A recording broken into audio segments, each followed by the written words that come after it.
Captain Hyun-woo Kim stood in the center of the massive council chamber. The room was so large that he could barely see the walls.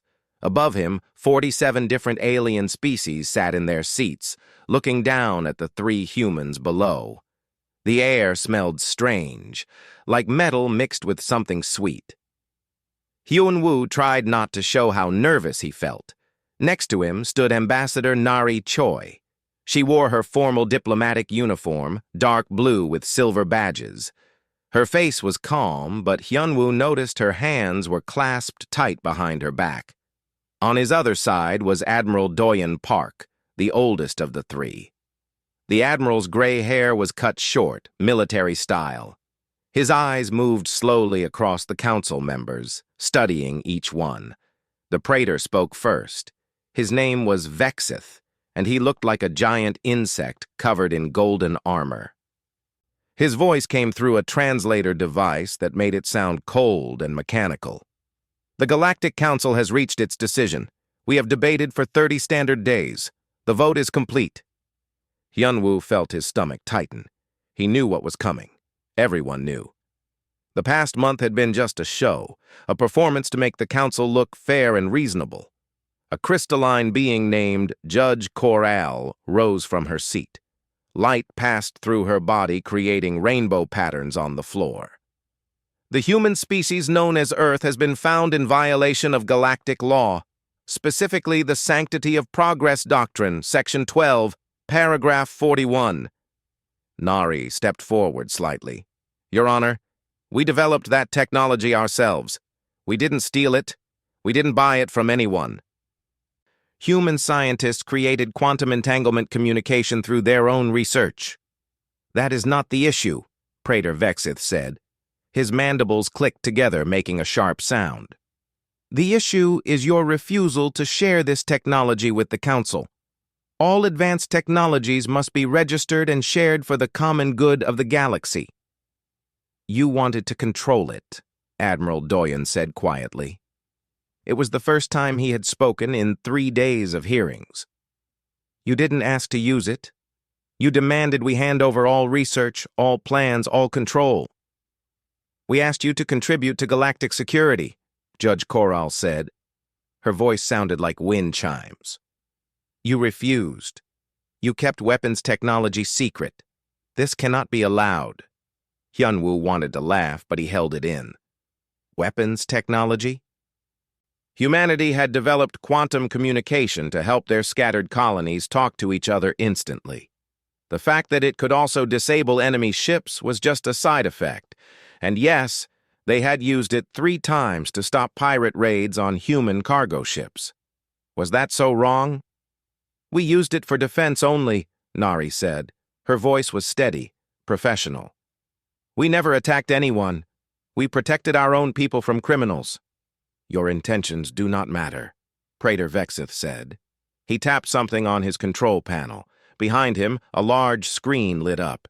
It showed footage of a pirate ship frozen in space, all its systems dead.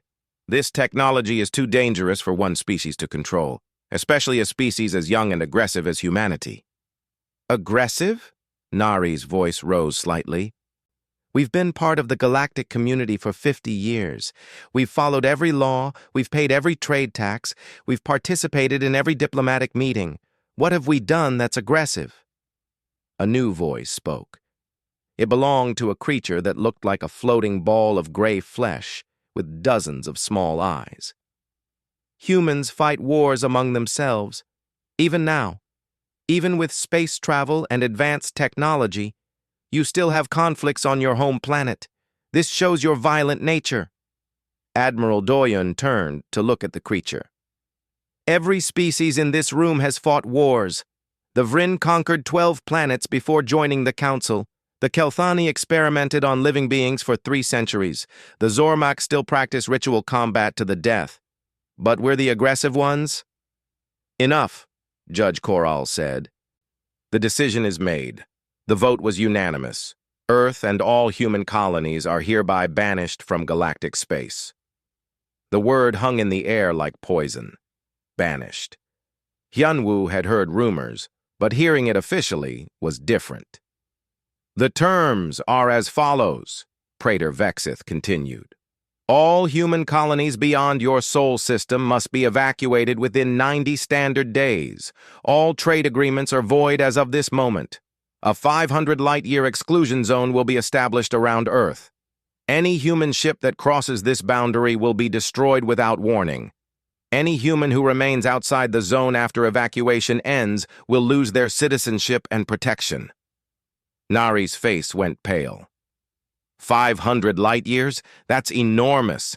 That cuts us off from everything. From everyone. That is the point, the floating creature said. Several other council members made sounds that might have been laughter. You have 90 days, Judge Corral repeated. Use them wisely. This session is concluded. Hyunwoo expected them to leave immediately, but Nari wasn't finished. She stepped forward again, her voice louder now. Please reconsider. Humanity has contributed to galactic culture. Our music, our art, our literature, our scientists have made discoveries that helped everyone. Our merchants bring goods and trade that benefit dozens of worlds. Don't throw all of that away because you're afraid of one technology. We are not afraid, Praetor Vexith said, but his mandibles clicked faster now, and Hyunwoo knew that meant agitation. We are cautious. We are wise. We have maintained peace in this galaxy for 3,000 years. We will not let one primitive species with dangerous toys threaten that peace. Primitive. The word stung more than any other. Humans had built cities on Mars. They had colonies on 12 worlds. They had faster-than-light travel, quantum computers, medical technology that could regrow organs. But to these aliens, they were still primitive.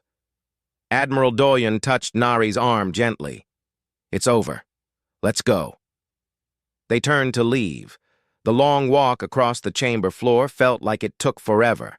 Behind them, Hyunwoo could hear the council members already talking among themselves, their voices mixing into a strange chorus of sounds. They were almost at the door when Praetor Vexith spoke one more time. His voice carried across the chamber, loud enough for everyone to hear. Perhaps isolation will teach you humility. After all, what can one primitive species do alone? There was definitely laughter now. Not all of the council members joined in, but enough did. The sound echoed off the high ceiling. Admiral Doyen stopped walking. For a long moment, he stood completely still. Then slowly, he turned around. His face showed no emotion at all. When he spoke, his voice was quiet, but somehow it carried through the entire chamber. You're about to find out. Then he turned back and walked through the door. Nari and Hyunwoo followed him. As the door closed behind them, the laughter in the council chamber faded away, replaced by sudden silence. In the hallway outside, Nari let out a long breath. What do we do now? Hyunwoo looked at Admiral Doyen. The old man's face was still calm. But there was something in his eyes now, something hard and cold and determined. Now, Admiral Doyen said softly, now we go home. We evacuate our people. We follow their rules exactly. He paused, looking back at the closed door. And then we show them what humans can really do when you leave us alone. The three of them walked down the long hallway toward their ship. Behind them, the Galactic Council celebrated their victory. They had no idea what was coming. None of them did. Commander Ji-Won Lee stood on the observation deck of New Seoul Station and watched the ships arrive. They came in groups of 10 or 20, filling the sky with metal and light. Every ship was packed with people leaving their homes, leaving everything they had built on this colony world. New Seoul had been humanity's pride. 2 million people lived here, spread across 3 continents. They had farms that produced food for 6 other colonies. They had factories that built ship parts. They had universities, hospitals, and parks. Children had been born here who had never seen Earth. This was their home. Now it was all being abandoned. "Commander, the next evacuation group is ready," said a young officer. His name was Tae Yang, and his eyes were red from not sleeping. Nobody had slept much in the past 3 weeks. "Send them up," Jiwan said. She watched as another transport ship moved into position. People filed aboard in long lines, carrying whatever they could fit in 2 bags. That was the limit. 2 bags per person. Everything else stayed behind. Through the window, Jiwan could see alien ships already landing on the planet below.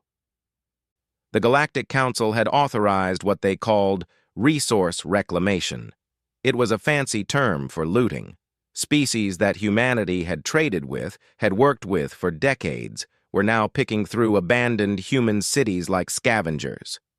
"They're not even waiting for us to leave," Taiyang said bitterly. "Why would they?" Jiwan replied. "The council gave them permission. In their eyes, we don't own this anymore. We never really did." On the planet below, a group of Vryn merchants were loading human farming equipment onto their cargo ships. The Vryn looked like tall birds with 4 arms and scales instead of feathers. One of them looked up at the human station and made a gesture that probably meant something rude. Jiwan memorized the ship's identification number. She didn't know why. Maybe just because she wanted to remember. Across the galaxy, at Proxima Research Station, Dr. Yuna Han was having a different kind of day. She stood in her laboratory, surrounded by 20 years of research. The walls were covered with screens, showing equations, test results, and experimental data. This was her life's work. "Dr. Han, you need to start the deletion process," said a security officer. His name tag read Min Wu. He looked uncomfortable. "Orders from Earth. All research data must be destroyed before we evacuate." Yuna nodded slowly. "I understand. Give me 1 hour to prepare the files." 1 hour, Minwoo agreed. "Then I have to verify everything is erased." After he left, Yuna sat down at her console. She was supposed to destroy everything. That's what the orders said. The council couldn't be allowed to capture human research, especially research on quantum technology. But Yuna had spent 20 years developing new theories about space-time manipulation. She had made discoveries that could change everything. Could she really delete it all? Let it disappear forever? Her fingers moved across the keyboard. She wasn't deleting. She was encrypting. Every file, every equation, every test result was being compressed and coded. Then, with a command she had written herself, she transmitted everything back to Earth. The data would take 3 days to arrive, bouncing through relay stations disguised as normal communication traffic. When Minwoo came back an hour later, he checked her systems. They were completely empty. Clean. He nodded with approval and left. Yuna allowed herself a small smile. The council thought they were stopping human progress. They had no idea that humanity was just getting started. Meanwhile, merchant Captain Taeho Song was docked at a trading station near the border of human space. He was signing papers, transferring ownership of his cargo contracts to a Vryn company. The Vryn representative, whose name sounded like clicking and whistling, seemed very pleased with himself. "You humans should have been more careful," the Vryn said through his translator. "Should have known your place in the galaxy. Now look at you. Going home with nothing." Taiho signed the last document and pushed it across the table. "I suppose you're right." "My company is taking over your entire route," the Vryn continued. "All your customers, all your contacts. We'll make much better use of them than you did." "I'm sure you will," Taiho said politely. But inside, he was memorizing every word, every face, every detail. The Vryn had no idea that Taeho's ship had recording devices that the council didn't know existed. Every conversation, every trade agreement, every insult was being saved. "Perhaps next time humans will know their place," the Vryn said, laughing. Taiho stood up and extended his hand. The Vryn looked at it with confusion but shook it anyway. "Perhaps," Taeho said with a smile, "perhaps next time will be very different." Back on Earth, President Suman Park sat in her office, watching reports from across human space. Millions of people were coming home. The evacuation was going smoothly, but it was breaking hearts. People who had spent their entire lives in space were being forced back to Earth. Families were being separated. Businesses were collapsing. Her chief of staff, a woman named Yunji, entered the room. "Ma'am, the last colony will be evacuated in 10 days. We're ahead of schedule." "Good," Suman said. "And the other preparations?" Yunji glanced at the door to make sure it was closed. "All ships have been equipped. All stations are operational. The defense grid is 90% complete." "Make it 100%, Suman said. "I want everything ready before day 90. "Yes, ma'am," Yunji said. She hesitated. "Ma'am, some of the other governments are asking what we're planning. The European Union wants a full briefing. The Asian coalition is concerned about the military buildup." "Tell them they'll know when everyone else knows," Suman said. She stood up and walked to the window. Outside, she could see construction ships in orbit, working day and night. "The Council thinks we're beaten. They think we'll hide in our corner of space and eventually beg to be let back in." "Won't we?" Yunji asked quietly. Suman turned to look at her. "No, we won't. Humans don't beg. We adapt. We survive. And we make our own rules when the rules we're given are unjust." She pressed a button on her desk. A screen appeared, showing a prepared video message. "Send this to all galactic networks. Public broadcast. I want everyone to see it." The video began to play. President Suman Park appeared on the screen, sitting at her desk with the Earth flag behind her. Her voice was calm, measured, controlled. "To the Galactic Council and all species of the galaxy," she began. "The Council has made their decision. They have chosen to banish humanity from galactic space. We accept this decision. We do not agree with it, but we will follow it. All human citizens are returning to our territory. All colonies are being evacuated. We will respect the exclusion zone that has been established." She paused, letting her words sink in. "But understand this. The Council has made their choice. Now, we will make ours. For 50 years, we tried to be part of your community. We followed your laws. We accepted your rules. We tried to fit into a system that was never designed to include us. That ends today." Her eyes seemed to look directly through the camera, as if she could see every being watching. "You called us primitive. You called us aggressive. You feared our technology because we wouldn't give you control of it. You worried about what we might become. Well, you're about to find out. You wanted us isolated. You wanted us contained. You wanted us to know our place. Very well. But understand this clearly. Your exclusion zone is no longer a prison. It's a border. And we humans are very particular about our borders." The video ended. Yunji stared at the blank screen. "Ma'am, that's practically a declaration of war." "No," Suman said calmly. "It's a declaration of independence. There's a difference." On day 90, the last human ship crossed back into Sol's system. The Galactic Council's automated defense satellites activated, forming a glowing ring around human space. Weapons locked on, ready to destroy any ship that tried to leave. But on the human side of the border, something else was happening. Human satellites appeared, matching the Council's ring piece by piece. But these satellites were different. They hummed with quantum energy. They bent space around them in ways that Council sensors couldn't properly read. The Council's satellites were a wall to keep humans in. The human satellites were a wall to keep everyone else out. And in the darkness between the stars, humanity began to prepare. 3 years had passed since the banishment. 3 years of complete silence from human space. No ships crossed the border. No messages were sent. No communications of any kind left the Sol system. The exclusion zone held firm on both sides. The Galactic Council was pleased with themselves. In the Great Council chamber, Praetor Vexith gave interviews to galactic news networks. "The human problem has been solved peacefully," he said, his mandibles clicking with satisfaction. They have learned their place. Soon they will request to rejoin us, following proper protocols this time. The 47 species of the Council divided up what humans had left behind. Trade routes were reassigned. Colonies were renamed and resettled. The Vryn, in particular, had grown wealthy from claiming human territories. Their merchant fleets now controlled shipping lanes that humans had developed over decades. But not everyone was happy with the silence.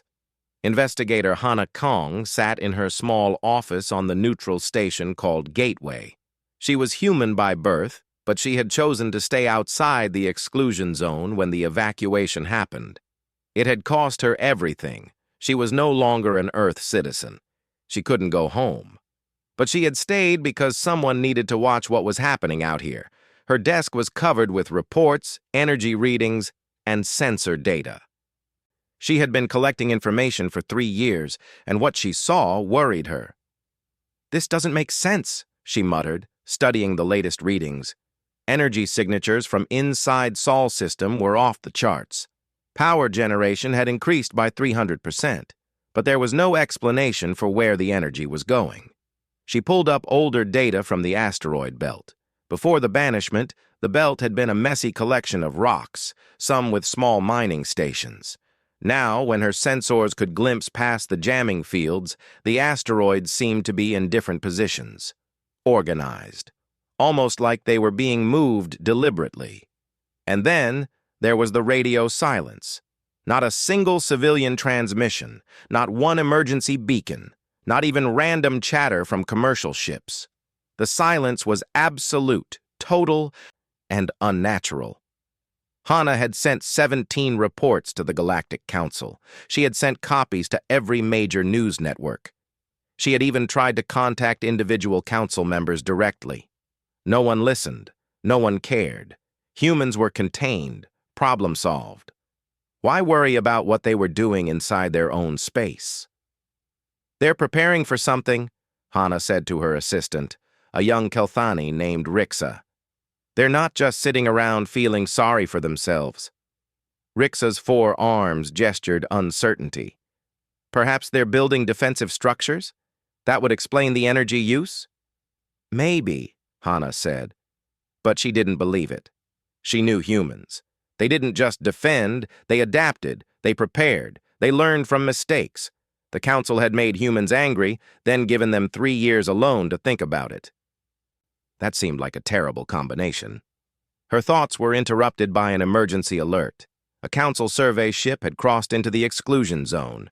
Captain Ji-hoon Bae wasn't supposed to be where he was. His orders were clear: survey the border region, check the status of automated defense satellites, and report back. Stay at least 1 light year away from the human boundary. Simple and safe. But his ship's navigation system had malfunctioned. At least that's what the computer said. One moment, they were safely outside the zone. The next, they were drifting inward, crossing the line. "Pull us back!" Ji-hoon shouted at his pilot. "Reverse engines now!" "I'm trying, Captain," the pilot said, her 3 hands moving rapidly over the controls. "Something's wrong. The engines won't respond properly." On the sensor display, Ji-hoon watched his ship drift deeper into human territory, half a light year inside, then more. They were moving slowly but steadily inward. "Where are the human defense satellites?" asked his tactical officer. "They should be attacking us by now." That was what worried Ji-hoon most. They had crossed the border, violated human space, and nothing had happened. The inner ring of human satellites that had been there 3 years ago was gone. In their place was empty space. No, not empty. His sensors were picking up something strange. Energy readings that flickered in and out of existence, patterns that made no sense. "Captain, we're now 0.5 light years inside their territory," his navigator said nervously. "If they attack, we won't be able to outrun them." Ji-hoon waited. He expected weapons fire, or maybe a warning message. Something. Instead, his ship just kept drifting. Then it stopped. All at once, the forward movement ceased. The ship hung motionless in space, and then, very gently, it began to move backward. not from its own engines, which still weren't responding. Something else was pushing them. "What's happening?" the tactical officer asked. "I don't know," Ji-hoon admitted. His sensors showed nothing. No visible force, no tractor beams, but his ship was definitely moving, being guided carefully back across the border. When they crossed back into council space, all of his systems suddenly rebooted. Engines came back online. Navigation worked perfectly. It was as if nothing had been wrong at all. Then a message appeared on every screen in the ship. Text only. No video, no audio. Just words that appeared in perfect Kelthani, which was the Council's standard language. "You have crossed the border. This is your only warning. Next time, we won't be so courteous. Humanity." But that wasn't what made Ji-hoon's blood run cold. The message appeared simultaneously in 47 different languages, one for each species on the Council, including 23 languages that hadn't existed 3 years ago. Languages that had been developed during the banishment. Languages that humanity shouldn't possibly know. The message stayed on screen for exactly 10 seconds, then vanished completely. Ji-hoon's computer techs tried to trace it, recover it, or find any evidence it had ever been there. They found nothing. The message had left no digital footprint at all. "Captain, how did they do that?" his tactical officer asked. "We didn't receive any transmission. They didn't hack our systems. The message just appeared." Ji-hoon didn't have an answer. He recorded everything, wrote a detailed report, and sent it to the Council as soon as they were back in communication range. 2 days later, he received orders. His report had been classified. He was not to speak about the incident to anyone. The official position was that his ship had experienced a minor technical issue and had never actually crossed the border. But Ji-hoon knew what he had seen. Humanity had let them go. They could have destroyed his ship easily. Instead, they had pushed it back across the line like an adult moving a child away from danger. The message was clear. We're watching, we're capable, and we're being patient.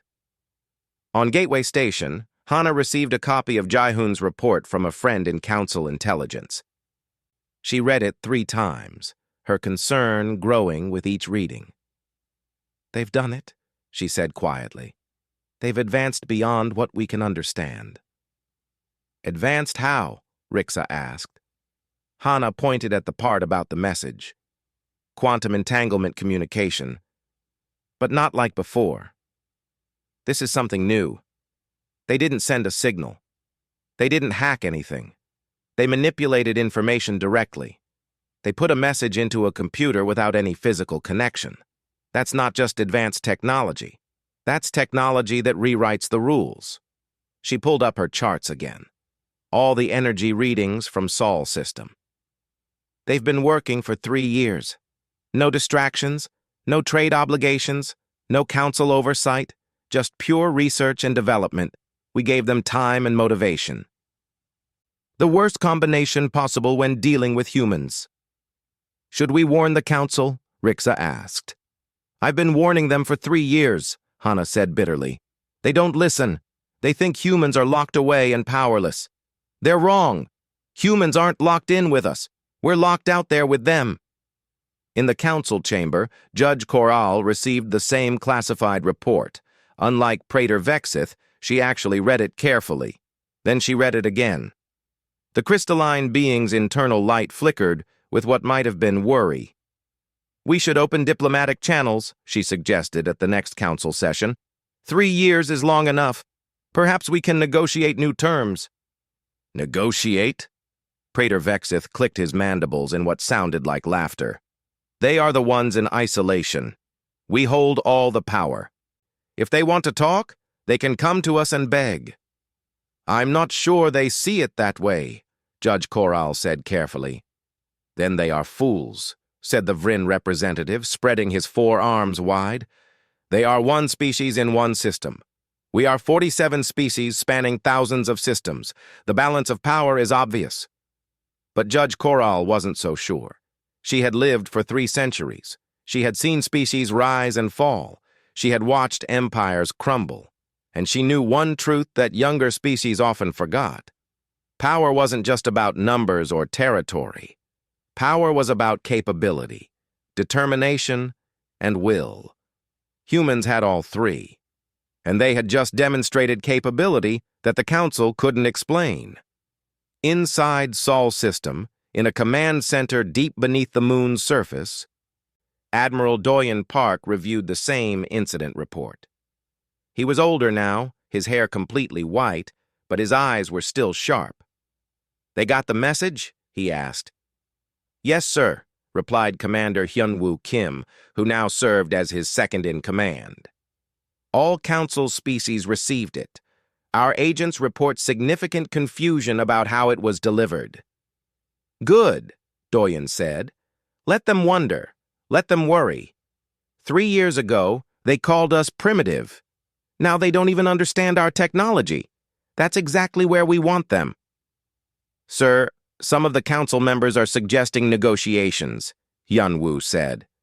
Doyen smiled slightly. "They're not ready for negotiations. They still think this is about them allowing us back in.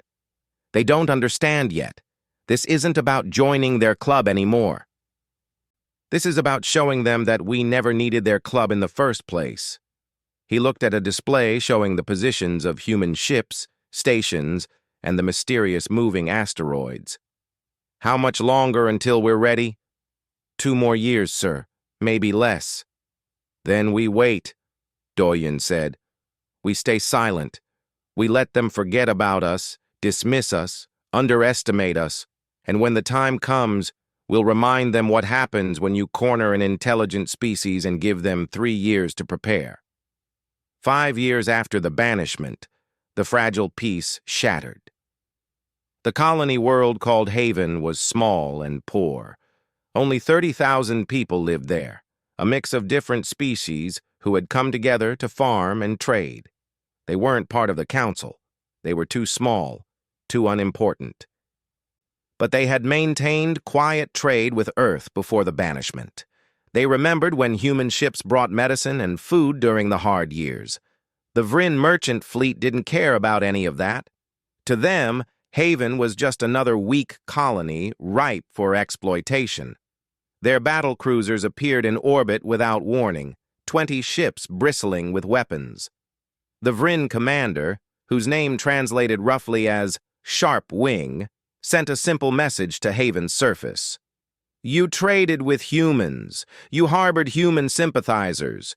You will pay for this crime. Surrender all resources, or we will take them by force." Haven's governor, an elderly Kelthani named Toron, tried to negotiate. "We haven't traded with humans in 5 years. We've followed all Council laws. Please, we're just farmers. We have nothing of value." "Your land has value," Sharpwing replied. "Your water has value. Your settlements will make good warehouses for my company. You have 1 hour to evacuate." The bombardment began exactly 1 hour later. Missiles struck empty fields first, a demonstration of power. Sharpwing wanted the buildings intact, but the people afraid. It was a standard Vryn tactic. Scare them enough and they'll work for nothing just to survive. But the Vryn didn't know something important. Haven was located exactly 0.2 light-years inside what humanity had quietly started calling the Protected Zone. 100 light-year buffer beyond the exclusion zone where human interests remained. The Vryn flagship, Conquest's Pride, was celebrating its easy victory when every system died. All at once, weapons went offline. Engines shut down. Communications failed. Even the artificial gravity cut out, leaving the Vryn crew floating in confusion. But life support stayed on. The lights stayed on.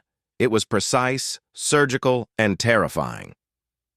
Sharpwing tried everything. Emergency backups didn't work. Manual controls didn't respond. His ship had become a floating metal box with working lights and air, nothing else. Looking out the windows, he could see the same thing had happened to his entire fleet. 20 ships, all dead in space. Then the transmission came. Not through their communication systems, which were offline. The message simply appeared on every screen, every display, every surface that could show light. Video this time, not just text. A human stood on a ship's bridge. The man wore a dark military uniform with admiral's insignia. Behind him, through massive windows, Sharpwing could see his own fleet. But he could also see other ships. Human ships. They were unlike anything in Council records, sleek, dark, covered in energy fields that bent light around them. Sharpwing counted at least 30, but his sensors couldn't get a proper reading. The human admiral was older, with gray hair and cold eyes. When he spoke, his voice was calm and quiet. The translation came through perfectly in 47 languages simultaneously. I am Fleet Admiral Minho Seo of the Human Defense Compact. 5 years ago, your Galactic Council banished my species from your community. You set the rules then. Now, we will make ours clear. Minho paused, letting his words sink in. Sharpwing felt his 3 hearts beating faster. Rule 1. The 500 light-year exclusion zone you created is now a human border. It is respected, enforced, and absolute. No exceptions. Rule 2. Any species may trade with us. Any ship may pass through our border checkpoints. Follow our customs protocols. Be peaceful. Such vessels are welcome. We never wanted isolation. You forced it on us. Rule 3. Any species that attacks those under human protection, inside or outside our border, will answer to us. You are now experiencing Rule 3 in action. Minho's expression didn't change, but something in his eyes grew harder. Rule 4. We will not expand beyond our border without invitation. We will not conquer. We will not colonize. We will not become what you feared. But we will not tolerate aggression within our sphere of influence. Rule 5. You wanted us isolated because you feared what we might become. You were right to fear. But you were wrong about one thing. We don't need the galaxy. The galaxy needs rules that actually protect the weak. Since you won't provide them, we will. Sharpwing tried to speak, but his communication systems were still dead. He could only watch and listen. The colony you just attacked is under human protection, Minho continued. You have 1 hour to leave this system. Your ships will be restored to full function once you cross out of the protected zone. If any of your vessels return, if you make any attempt at retaliation, if you harm even one civilian on Haven, you will not receive another warning. You will simply cease to exist. These are the new rules. Learn them well. The transmission ended. Sharpwing's screens went back to showing dead systems and error messages. Get us out of here, he ordered his crew. Use the emergency thrusters. Manual control. I don't care if it takes 6 hours. Move. The Vryn fleet limped away from Haven, using backup systems that barely provided any thrust. It took them 4 hours to cross back out of the protected zone. The moment the last ship crossed the boundary, every system came back online. Perfectly, as if nothing had been wrong. Sharpwing checked his tactical display.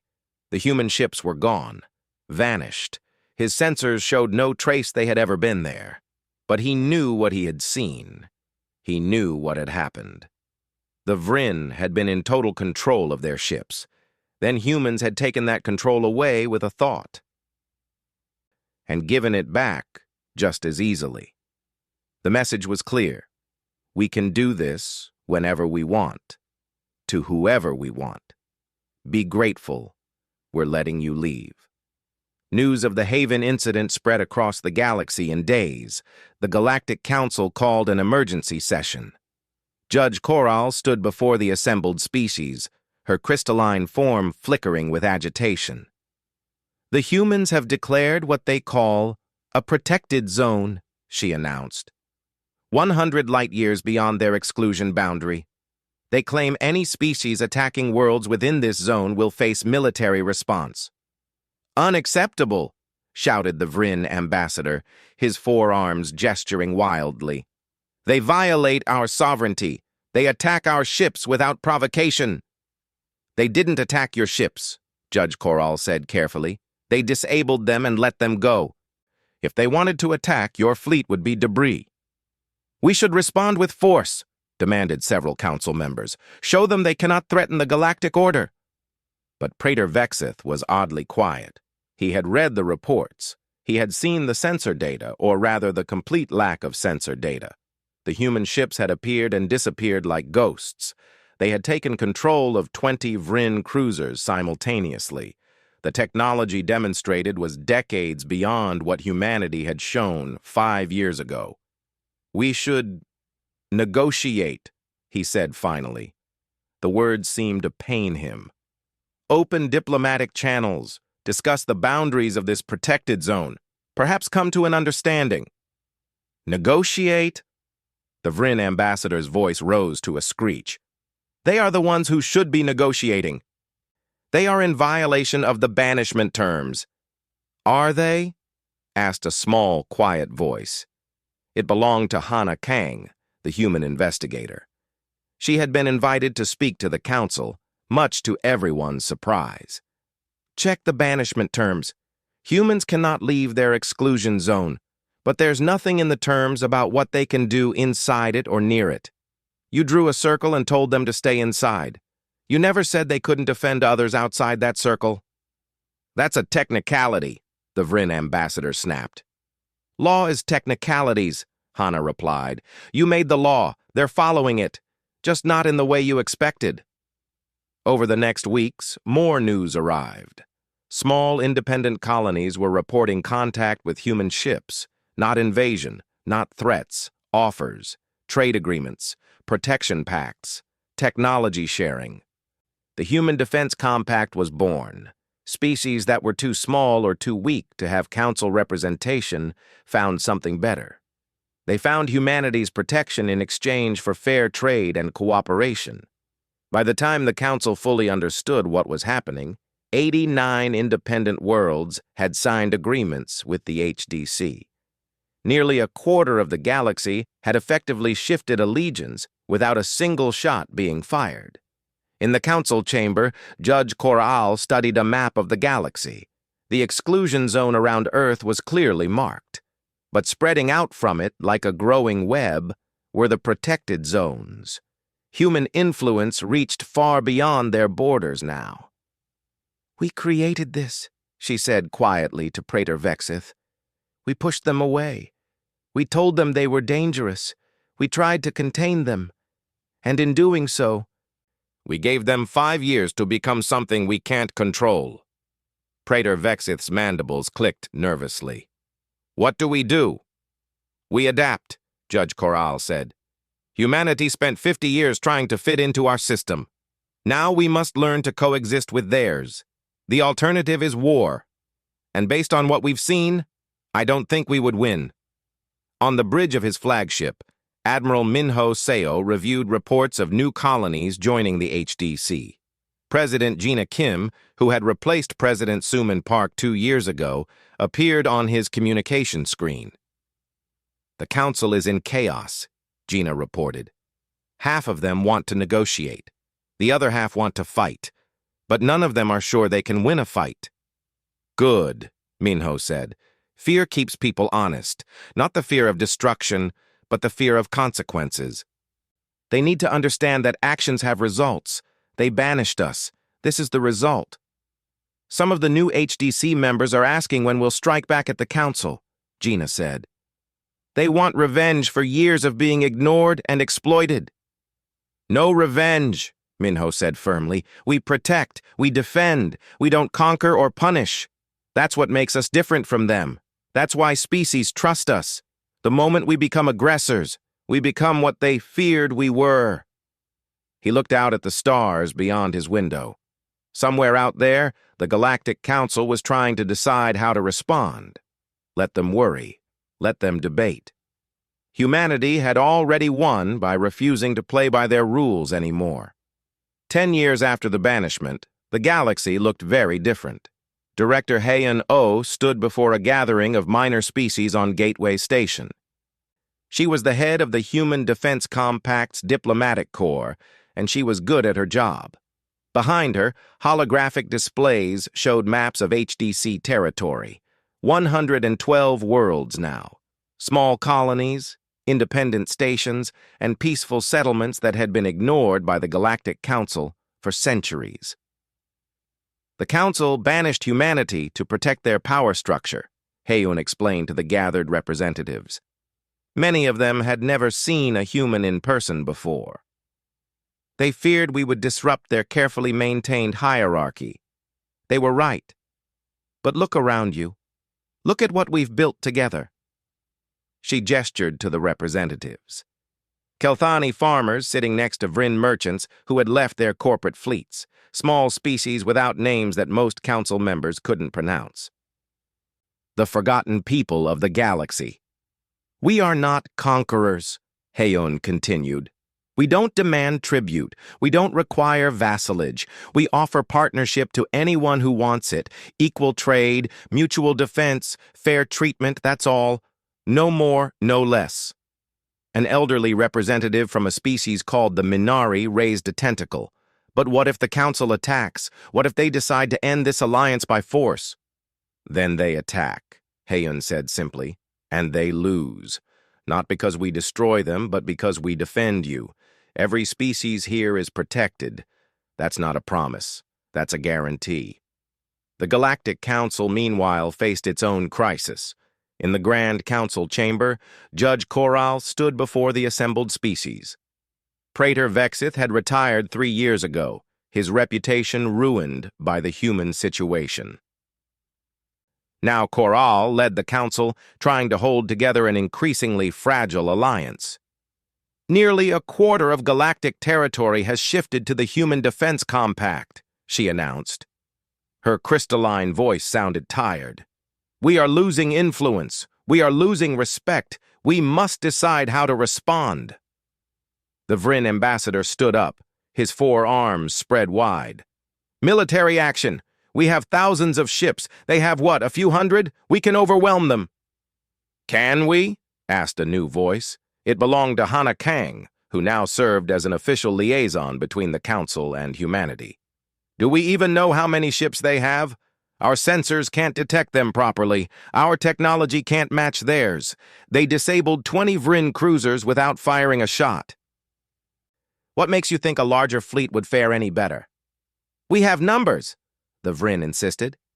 You had numbers at Haven, Hana replied calmly. How did that work out? The chamber fell silent. No one wanted to remember Haven.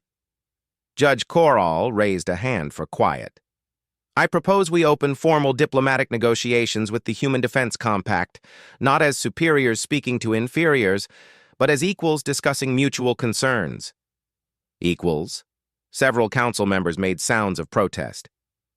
Yes, equals, Koral said firmly. Pride and stubbornness got us into this situation. Perhaps humility will get us out. But before negotiations could begin, everything changed. The warnings came from the outer rim of council space. Ships were disappearing. Entire colonies went silent. Long-range sensors detected something massive moving through the darkness between stars. The harvesters had arrived. In the Council's military command center, Admiral Torvik studied the data with growing horror. The harvesters weren't a species. They were a force of nature, biomechanical entities that consumed everything in their path, breaking down matter to fuel their endless journey across galaxies. How many? Judge Koral asked, her light flickering with fear. Thousands, Torvik replied. Maybe tens of thousands. They're heading toward our core worlds. Current projections show they'll consume 15 major colonies before we can mount an effective defense. Can we stop them? Eventually. But it will cost millions of lives, possibly billions. Torvik hesitated. Judge, their entry point is near HDC space. Very near. Judge Koral understood immediately. The harvesters were heading toward human territory first. If the HDC fell, the Council might have time to prepare proper defenses. From a cold, strategic viewpoint, humanity's destruction could save Council worlds. But Koral was old, and she had seen too much cruelty in her long life. She had already made one terrible decision 10 years ago. She wouldn't make another. "Send a message to President Gina Kim," she said quietly. "Emergency diplomatic channels, highest priority." The message reached Earth within hours. President Gina Kim sat in her office, reading Judge Corral's words carefully. The message was simple, honest, and desperate. "We request human assistance under diplomatic protocols. The harvesters threaten both our territories. We recognize we may have been hasty in our earlier decision regarding Earth. Please, help us." Gina called an emergency cabinet meeting. Admiral Minho Seo attended via video link, his flagship already near the edge of HDC space. Defense Minister Young-ji Han argued that humanity should refuse. "Let them face the consequences of their actions. They banished us. Why should we help them?" Others agreed. 10 years of resentment, 10 years of isolation, 10 years of being called primitive and dangerous. Now the council wanted help? But Gina Kim thought about what Haeyun-Oh had said to the minor species. No conquest, no revenge, just protection of those who needed it. If humanity only protected its friends, how was it different from the council? She made her decision. She recorded a message and broadcast it on every channel, council and HDC alike. The Galactic Council voted to banish us because we wouldn't share our technology on their terms. They called us dangerous, aggressive, and unpredictable. They wanted us isolated and powerless. But here's what they never understood about humans. We don't forgive easily, but we never forget our principles. Gina paused, looking directly into the camera. "You asked us to share our technology for the common good.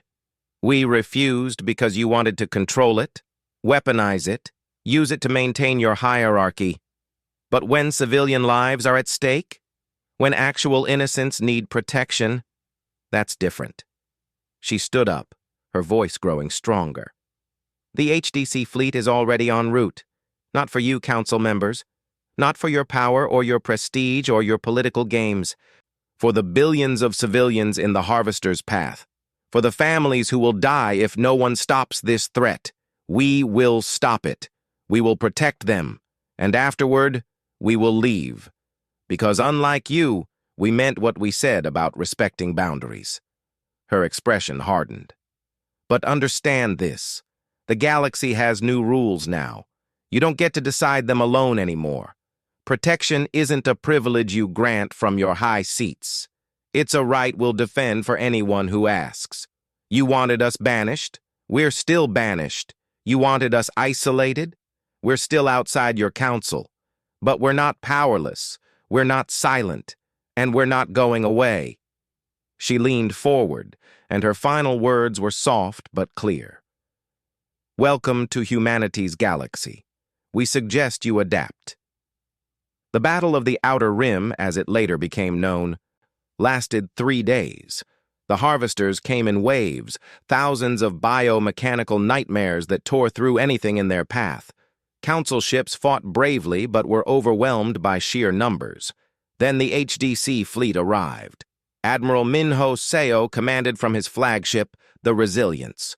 Around him, 300 human ships moved with precision that seemed almost choreographed. They didn't fight like the council ships, trying to match the harvesters ship for ship. Instead, they used their quantum technology to strike everywhere at once.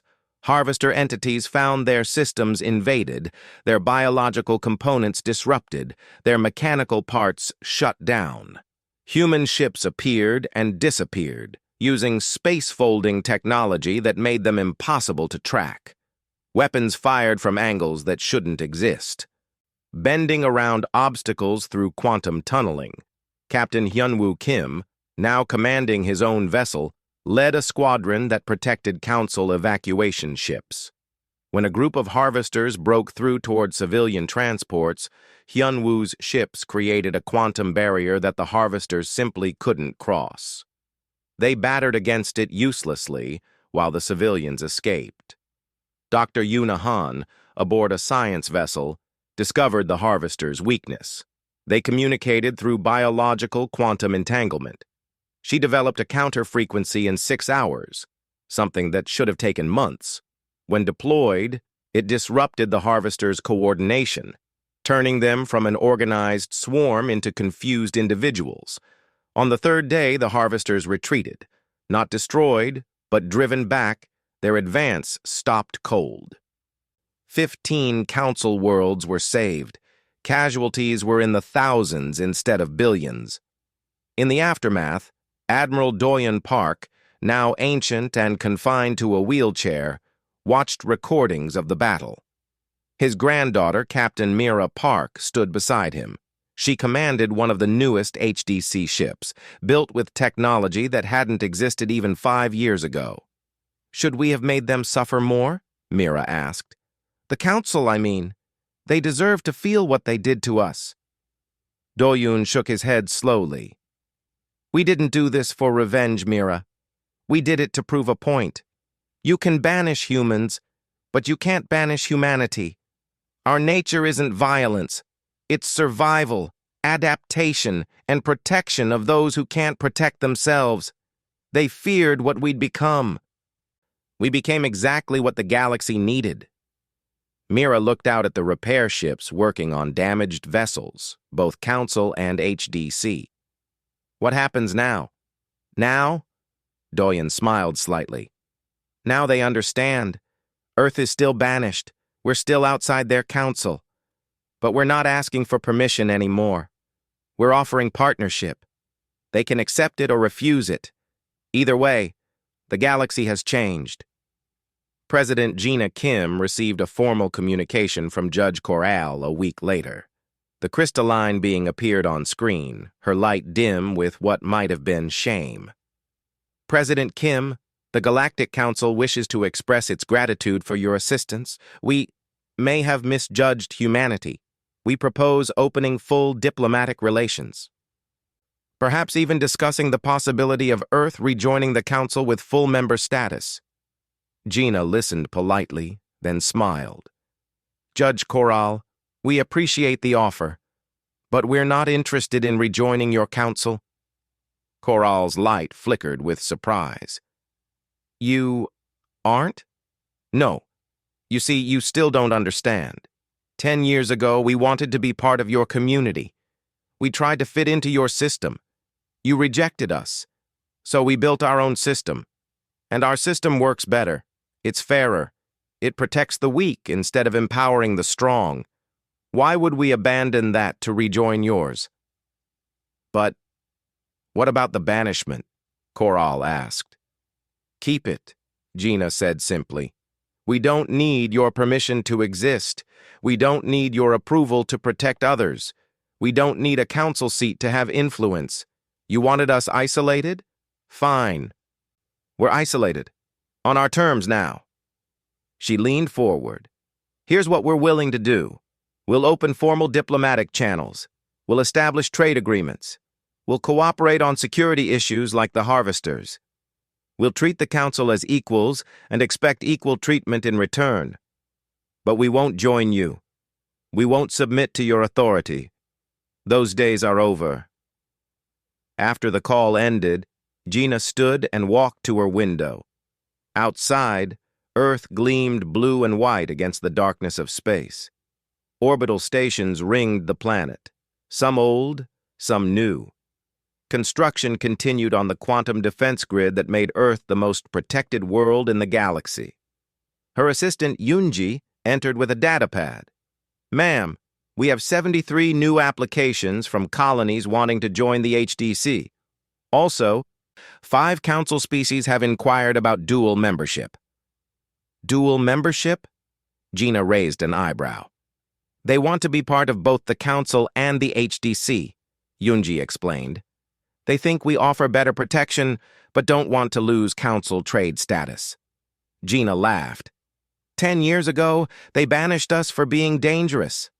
Now they want our protection. The irony is beautiful." "What should I tell them?" "Tell them we'll consider it, each case individually. Fair evaluation. No automatic rejections. No automatic approvals. Just like we promised everyone. Equal treatment based on merit." As Yunji left, Gina looked back at Earth. Somewhere down there, in a retirement home on the coast, Admiral Doyen Park was probably looking up at the same stars, the old man who had promised the Council they would find out what humans could do.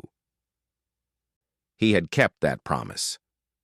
Across the galaxy, a new order was settling into place. The Galactic Council still existed, still governed most of space, but now there was an alternative. The Human Defense Compact offered something the Council never had: genuine protection without domination, technology sharing without control, partnership without hierarchy. Species that had been exploited for centuries found shelter under humanity's wings. Colonies that had been ignored found their voices amplified by human diplomacy. The weak found strength, the forgotten found remembrance. And humanity? Humanity found its purpose. Not conquest or revenge, not domination or empire, just the simple, stubborn insistence that everyone deserved protection and fair treatment, that no one should be dismissed as primitive or unimportant. That isolation could become innovation, and banishment could become rebirth. The vote to banish Earth had been approved unanimously. The Council thought they were solving a problem. Instead, they created something they never expected: a humanity that didn't need them, didn't fear them, and didn't accept their rules anymore. Earth was still banished, but humanity's rules were now clear to everyone in the galaxy. We protect ours, and ours is anyone who asks.